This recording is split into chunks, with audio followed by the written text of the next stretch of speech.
What is going on, guys? Welcome back to my channel. In today's video, I'll be going ahead and giving you guys a beginner guide when you buy a Tesla. So the first one that I owned was the 2021 Tesla Model 3 Standard Range, and the one that I'm currently in is the 2022 Model Y Performance. In our household, we do also have the 2022 Model X as well as the 2021 Model Y Long Range. So that is why I'm going to make this beginner guide for anyone who is in the market for a Tesla and it is their first Tesla and they just want to get a little startup when they purchase it and pick up their vehicle. So when you go to pick up your Tesla, the first thing you want to do is look at your car. And when I say look, I mean look specifically at every little part of the car, especially at gaps, some build quality issues, because Tesla definitely does have quite a few build quality issues, and every car that we have purchased has had at least a singular little, even like the smallest, quality issue, and we have gotten them all fixed. Any quality issue that we've had, we did get it fixed, and there was no issue besides the fact that for the Model X, when my brother took to get one of the alignment issues fixed, they did want to charge him. Tesla did want to charge money from our pocket for their quality mistake, because we did not mention it when we picked it up, and we did not mention it because we did not look closely at the vehicle. This is why you want to look before you buy it, so that you can let Tesla know of any mistakes, so that later on when you do go and get it fixed, they will not put a bill on you. Tesla doors, you open it differently, so you put your thumb over here, it opens, and then you pull. To open the door, you click over here. To get out, now, once you've picked up your Tesla and you are in your Tesla, what you want to do is go ahead and set up your profile. So originally, the person who purchased the car is the profile that is automatically set. So right now, it is under my profile, and you can also add many different profiles. And when you set a profile, I'm just going to add another profile, so we're going to name it YouTube. We can set our mirrors and our steering wheel. Everything on a Tesla is explained, so use the left scroll wheel to adjust your side mirrors. So this one to go down and up, and then left and right to move it. And then when we want to switch to the right, we do the same thing. And then there's some other settings that you want to enable or disable, really up to you. But this is like a fake profile, so I'm not really going to mess with any of that because I'm going to delete it later. So we're going to click save. If you do get out of this menu and you want to fix your steering wheel, you can go from here and you can control both the mirrors and the steering from the controls setting. So down, up, out, in. You might be wondering what that sound is. I did make a quality issue video.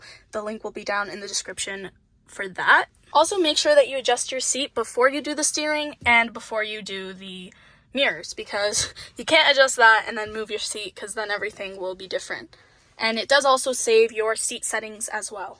I did make a review, so I'm not going to go too much in detail. If you guys do want to watch the review where I do go in detail, the link is down in the description below. But under controls, we basically have fold mirrors, child lock, window lock, glove box, the wipers, mirrors, steering, recording, sentry mode, and then the brightness on the bottom. Pedals and steering, we can choose how fast we want the car to go. For example, the chill mode, it accelerates lightly. Sport mode accelerates quickly.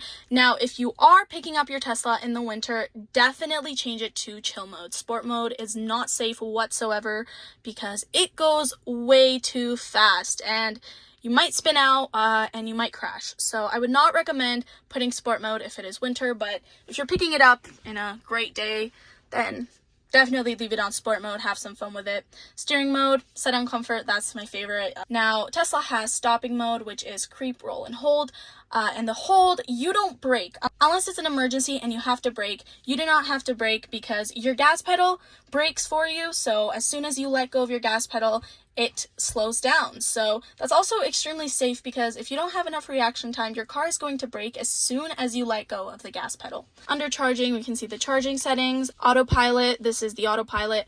The first thing you want to do before you take off is go ahead and turn all of the autopilot settings on so that when the calibration is finished, you can use autopilot right away. And that way you can experience what a good car a Tesla is.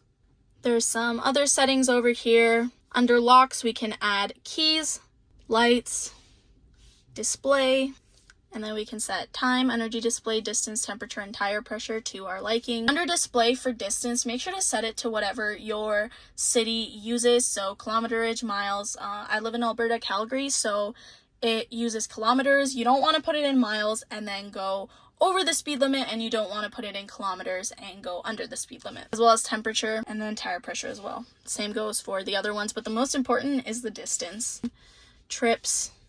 Navigation, if you are navigating, you might want to go into the navigation so that you have all the settings to your liking so that you don't go in the wrong direction, or, you know, you complain about the Tesla navigation even though it's great. Safety.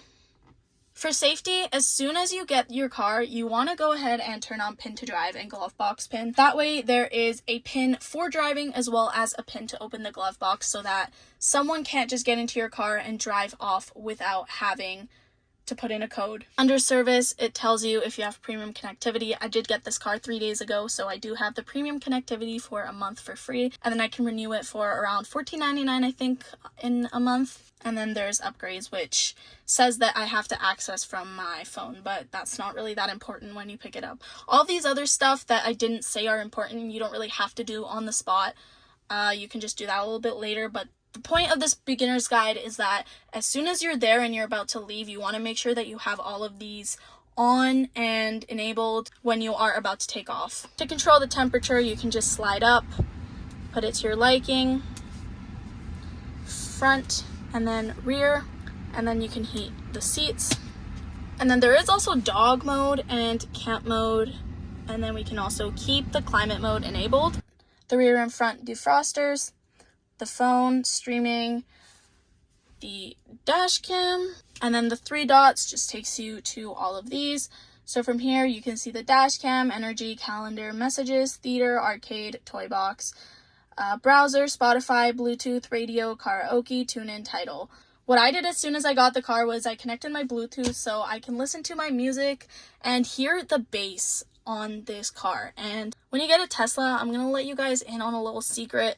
The bass is so good compared to any other vehicle. And you can control the bass by going over here, and there is also a sub on this Performance Model Y, and we can control the volume from over here. On the right here, we can change some of the settings for the navigation. We can turn on or turn off the traffic, which lets us know how busy a street or road or highway is.